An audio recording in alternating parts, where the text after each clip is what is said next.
8h36 ça c'était Bernary qu'on vient d'entendre. Et là, on parle à Georges qui a traversé la rue Raffinement et qui est avec nous en studio. Bonjour Georges. Bonjour Caro. Moi, je surveillais, je me disais en autant que tu traverses pas sur la lumière rouge.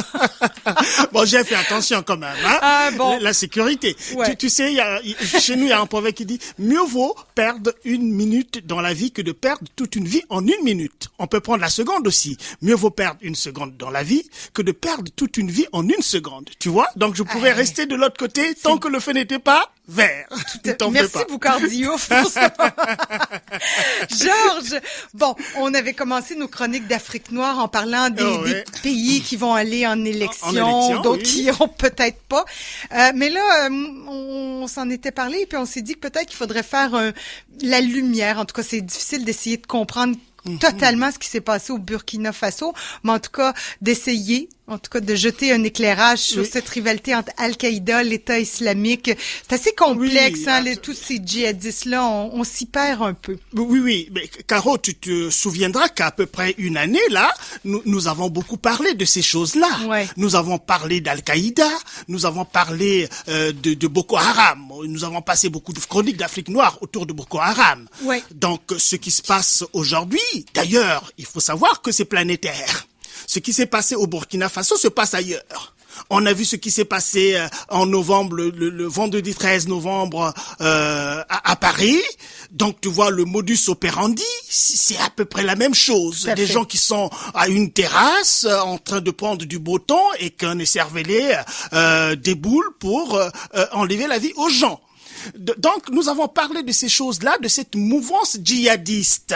La mouvance djihadiste, bon, certains diraient une forme de guerre mondiale. Est-ce que nous vivons une forme de guerre mondiale ou pas? Attends, c'est pas la même chose parce que c'est pas des États fondamentalement qui se battent entre eux. Mais c'est la difficulté de la chose, c'est que, évidemment, l'ennemi devient très complexe. L'ennemi est sous nos talons, là, sous nos pieds, et si nous tirons sur l'ennemi, nous tirons sur notre pied d'abord avant de l'atteindre. C'est ça un peu la complexité de la chose.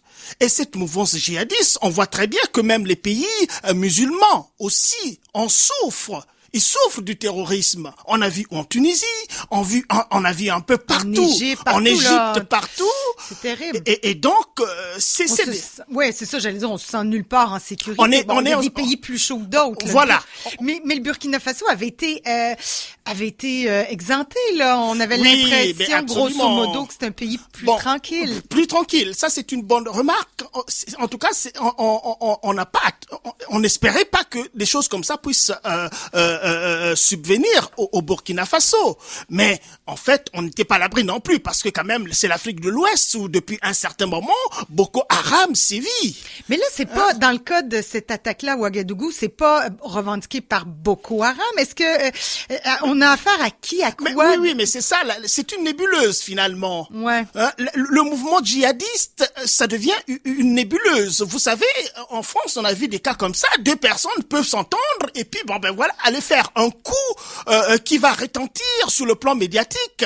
Et alors que ces deux individus, qui parfois ne font même pas partie d'une organisation en tant que telle, les armes, ils savent comment s'en approvisionner, et puis on sort dans la rue, on fait un acte comme ça, et puis ça prend un retentissement international. C'est ça aussi la difficulté de la chose. Mais en revenant sur le Burkina Faso, c'est vrai qu'on n'y attendait pas, mais c'était pas exclu. C'est pas exclu parce que c'est comme ça que le Boko Haram, mais c'est des groupuscules aussi, ils ont peur aussi, hein, ils se cachent. S'ils avaient aussi ce courage-là, ils se montreraient, tu vois. Donc on a vu comment est-ce que le Boko Haram rentre au Cameroun, au Nigeria, un peu au Mali, ce qui s'est passé au Mali aussi. Ouais. Donc c'est des gens qui sont en quête d'une forme de reconnaissance. On disparaît, on fait un coup médiatique et puis on redisparaît, on fait des choses comme ça. Maintenant, la question, avant de revenir fondamentalement sur le Burkina Faso, ta question est très bonne. C'est une nébuleuse. Avant, on avait Al-Qaïda. Mais Al-Qaïda est né dans la mouvance, n'est-ce pas, du 11 novembre aux États-Unis. Oui, on avait l'impression qu'en zigouillant Ben Laden, ça allait régler la situation. Ça allait régler la situation. situation. Non, au contraire, ça s'amplifie. C'est des ramifications qui se complexifient. Mais oui, mais Al-Qaïda, avec ce qui se passe au Pakistan, dans cette région du monde, bon, Al-Qaïda est toujours là. Il est toujours là. La décapitation de Ben Laden a quand même réduit le mouvement, hein. Ça, c'est clair et net. Mais ils sont là, de toutes les façons. Maintenant, il y a l'État islamique aussi qui est né dans la mouvance de ce qui se passe au Proche-Orient maintenant, avec l'histoire de la Syrie, avec l'histoire de l'Iran, avec toutes ces histoires-là. Ah ben, cet État islamique qui s'essaime partout dans le monde. On n'arrive pas à isoler un espace géographique où dit que voilà, enfin, bien sûr, dans la carte, on essaie de voir un peu, mais c'est beaucoup plus complexe que ça. Maintenant, les petits mouvements-là, en Afrique, fondamentalement, certains se souviendront qu'il y a eu aussi un mouvement comme Marabitoun ou un truc comme ça, là, qui est aussi un mouvement qui se revendiquait un peu de l'islam. Tu vois un peu. Ouais. Et puis, en Sardine aussi, qui a fait beaucoup parler de lui dans la corne de l'Afrique aussi. Tous ces micro-groupuscules là, mais se revendiquent autour de la même chose, hein, cette guerre sainte que l'on veut mener. Rappelle-moi, Georges, le Burkina Faso, tu l'as déjà abordé, c'est un État islamique, principalement, majorité islamique, majoritairement, musulman. Majoritairement musulman, bien sûr. C'est un État majoritairement musulman. Et puis bon, je reviens un peu, parce qu'il s'agit de ça quand même, le Burkina Faso. Pourquoi le Burkina Faso? Parce que il y a quand même une actualité assez récente du Burkina Faso. On a vu le mouvement de libération porté par le peuple du Burkina Faso, qui a foutu dehors un dictateur invétéré. Tu l'as souligné, on l'a bien souligné. Un bel exemple de démocratie, enfin, de lutte pour la démocratie, c'est comme ça qu'il faut le dire, de lutte pour la démocratie, et qui a foutu dehors un dictateur invétéré, Blaise Compaoré. Mais attends, mais les choses ne se sont pas arrêtées là, puisque Blaise Compaoré est parti, mais derrière, tous les gens qui ont travaillé avec lui, et notamment un général célèbre dans ce pays qui est comptable aussi la mort de le fameux Tché, tu te rappelles, le Tché africain Thomas Sankara, et qui était resté là. Et en ayant mis un gouvernement de transition au Burkina Faso, à la veille des élections, le général Djendéré s'est levé pour faire un coup et qui était un pétard mouillé finalement. Donc il y a tout ça aussi. Et ce qu'il faut savoir aussi dans le cas du Burkina Faso, c'est pourquoi il faut faire très attention dans l'analyse qu'on fait de ce qui s'est passé au Burkina Faso. Est-ce que c'est fondamentalement ce djihadisme-là, ou bien aussi c'est en rapport quand même à la puissante unité de sécurité présidentielle qui, au temps de Compaoré, qui était une unité d'élite, alors bien armée. Tu sais, les dictateurs, ils préfèrent mettre le paquet sur leur sécurité. Donc, cette division de sécurité présidentielle était très armée, et que l'armée burkinabé est arrivée à bout. Eh ben, ces gens-là, ils sont dans la nature.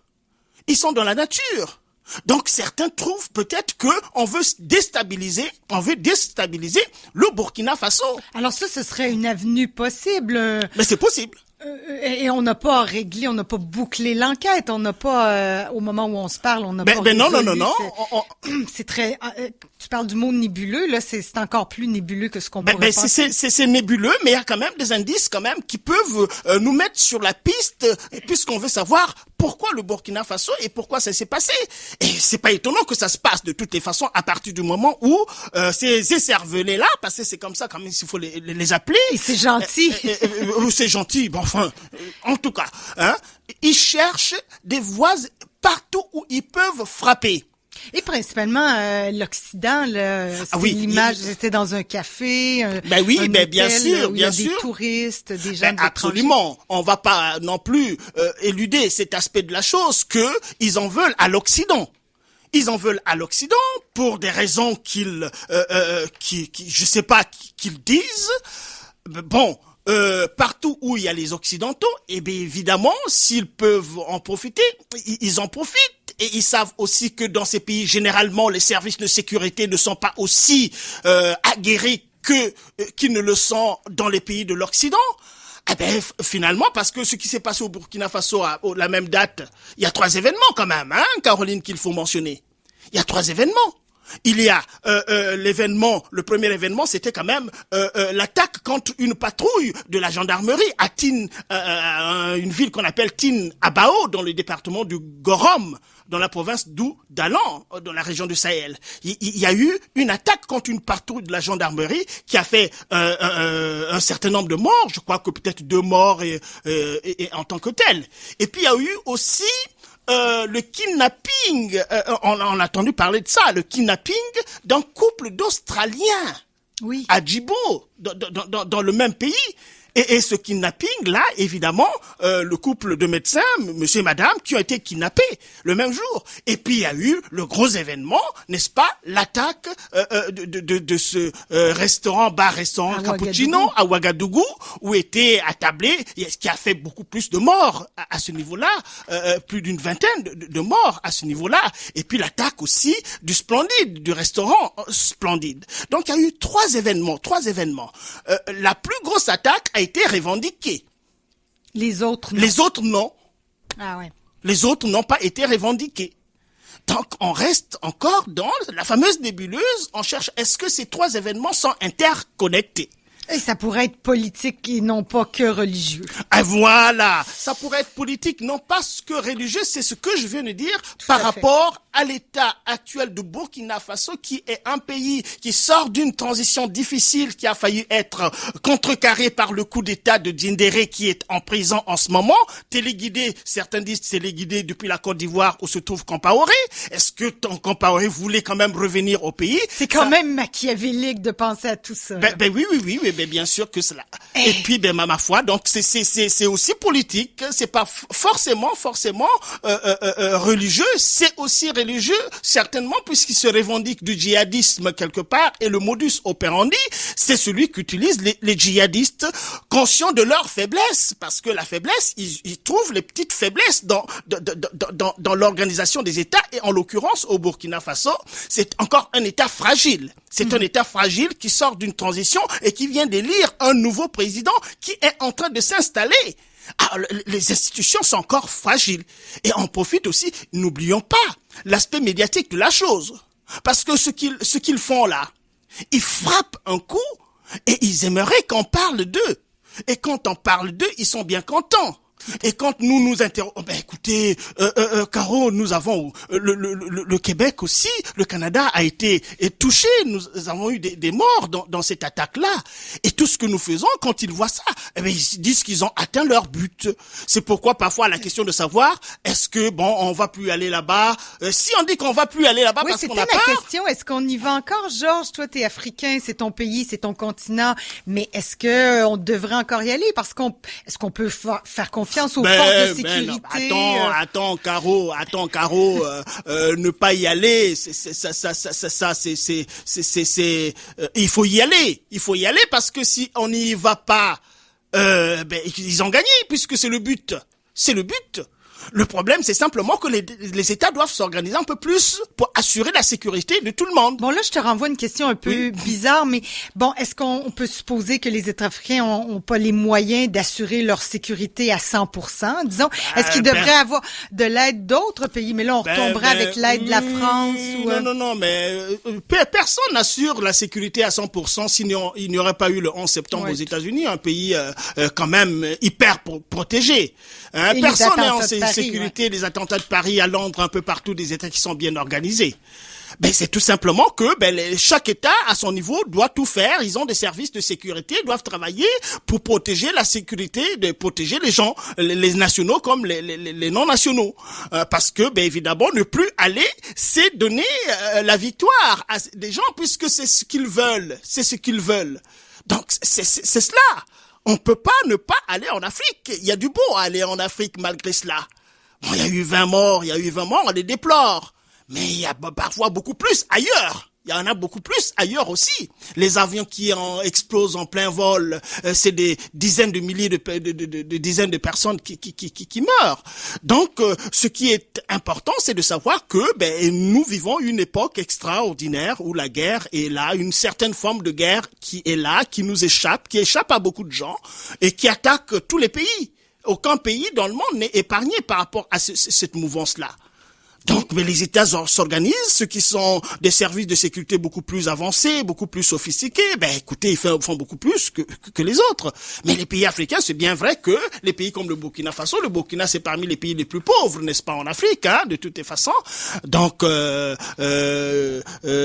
organiser les services de sécurité, parfois, ça demande des moyens que, malheureusement, ces États n'ont pas. Et la progression de, je sais plus si je dis Al-Qaïda, Boko Haram ou l'État islamique, mais en tout cas, la progression de ça sur le territoire africain, elle va, on sait qu'ils sont en Afrique de l'Ouest principalement, mais est-ce que on peut remarquer une progression? Il progresse, il régresse, il progresse, il régresse. De toutes les façons, les États africains qui font partie de la zone de prédilection de Boko Haram, ils combattent aussi ces mouvements-là.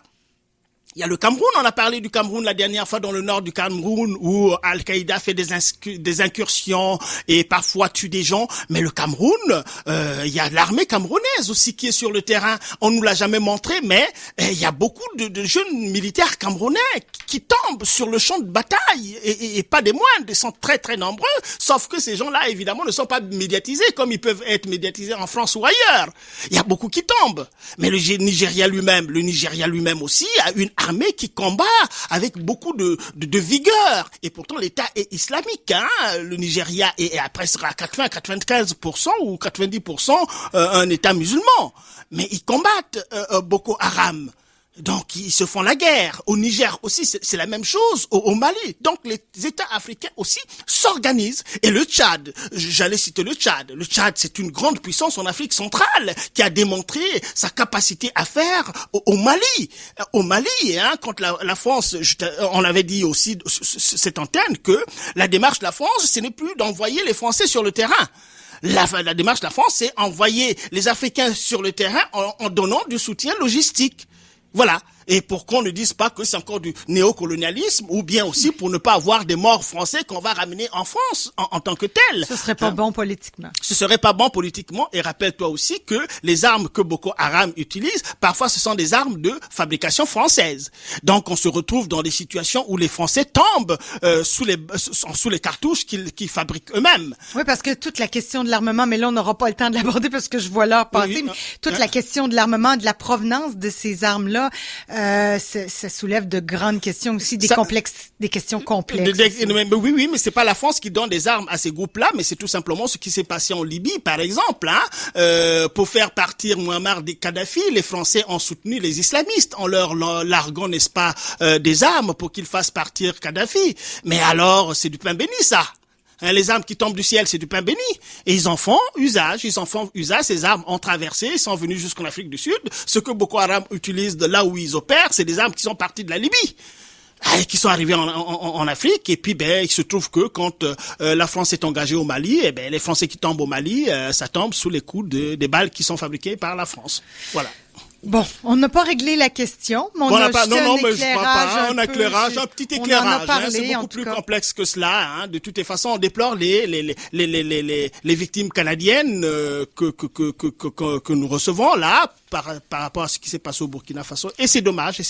Ouais, c'était près de chez nous. C'est des gens de Lac-Beauport. Et puisque tu en parles, juste un mot pour dire que les corps seront rapatriés aujourd'hui à Montréal, mais ils seront pas à Québec avant la semaine prochaine. Alors, les funérailles devraient avoir lieu le 6 février prochain, mais comme on le disait hier, on n'a pas encore choisi l'église. L'église reste à déterminer. Les corps qui seront à Montréal pour un passage au centre médico-légal. Bon, voilà pour l'information. Georges, merci beaucoup. C'est moi qui te remercie, Caroline. Et puis, bonne fin de journée. On se retrouve dans 2 semaines. OK, bye. Bye.